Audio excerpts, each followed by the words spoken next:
Welcome to Luca and Miguel. Enjoy the video. In this video, I will show how to use Hubspot to send email.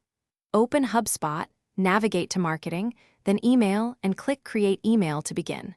Start with a clear subject line and choose a template that matches your goal. Personalize using contact tokens and segment lists for better relevance.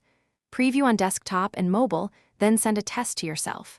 Finally, schedule or send now based on campaign timing. Select a template and customize the header, images, and body copy to match your brand voice. Keep paragraphs short and use bullet lists for scannability, and include a single clear call to action above the fold. Insert personalization like first name and company where relevant to boost opens.